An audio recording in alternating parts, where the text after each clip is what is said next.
When life is spiraling out of control, the one thing I want to do is slow things down. Unfortunately, I don't have a magic stone that controls time, but I am friends with a warmind and he has a lot of guns and gadgets that will help me when things get out of hand. For the longest time, when creating a loadout for your Guardian, you'd pick your weapons, then you'd pick your armor mods, and the connection between the two would be minimal. In the Season of the Worthy, things have changed significantly. Rasputin's 7th Seraph weapons are integral components for the mods that influence the strongest builds in the game. The one we're talking about today is the Seventh Seraph VY-7. It's a precision frame submachine gun with terrible handling, terrible reload speed, but phenomenal range. It still rattles around a lot, so your accuracy will go down the farther out your targets are, but assault rifles will be given a run for their money in ranges where they're comfortable, and when things push up, the VY-7 will take an impressive lead. Like the 7th Seraph carbine before it, this gun feels nice to fire. It doesn't have any game-breaking stats like the uncontested god king of precision submachine guns, the Anti-OPD, but it does have a clever perk pool befitting a weapon given out by the galaxy's most advanced artificial intelligence. 4th time's the charm and dragonfly combo together nicely to give you an advantage against minors and majors. The benefits provided by these two traits aren't as black and white as outlaw and rampage, but they work. 4th time's the charm returns 2 shots to the magazine after landing 4 precision hits, and Dragonfly causes enemies to explode on precision kills. Having 2 traits that require precision on a spray and pray style weapon feels a bit strange, but the VY-7 makes it work. The question is, why does it feel so good? Truth be told, I wasn't chomping at the bit to try this weapon, but after getting my hands on it, I can't really put it down. Maybe Dragonfly was always meant to appear on close quarters weapons. I mean, think about it. When a bunch of enemies are pushing you, all it takes is 1 precision kill to destroy the whole lot. And then 4th time's the charm. It's not a damage perk in the traditional sense, but it does increase your DPS. Look, I understand there are things that are stronger, but this feels really good. I'm using a primary weapon, and it's holding its own against whatever target is put in front of me.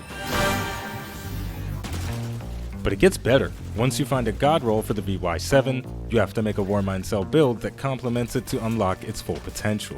Submachine guns are close quarters weapons, and with the right warmind cells, I can significantly increase my effectiveness in that play space. Survivability is going to be my biggest issue when I'm trying to shove my gun into enemies' mouths.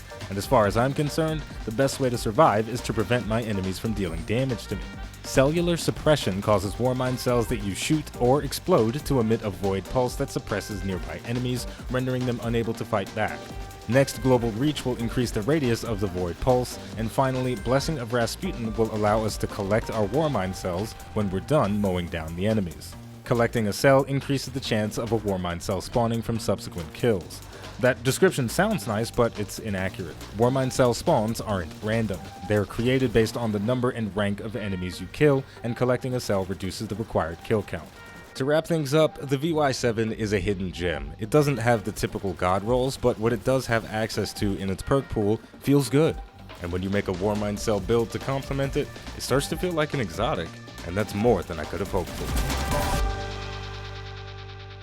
And there we go, that's going to do it for the review of the 7th Seraph VY-7. I can 100% see why someone would consider the weapon bland, but when you combine it with a warmind cell build, it feels like it's part of a beautiful system, and I enjoy that a lot.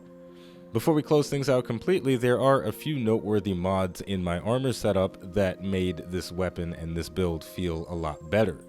First up, I was playing as the Warlock and the Attunement of Hunger with Devour, and that allowed me to stay in very, very intense and dangerous situations and have to worry a little bit less about getting my face blown off.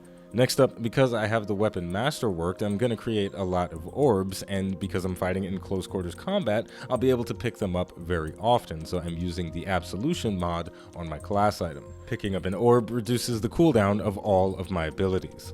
The last thing that I find important for a CQC playstyle with a submachine gun is mobility. I have tier 7 mobility, so my strafe speed feels very quick, and it makes the combat feel a lot more fluid. This is very preferential, but I enjoy having a high mobility when I'm using weapons that want me to fight very close to my enemies.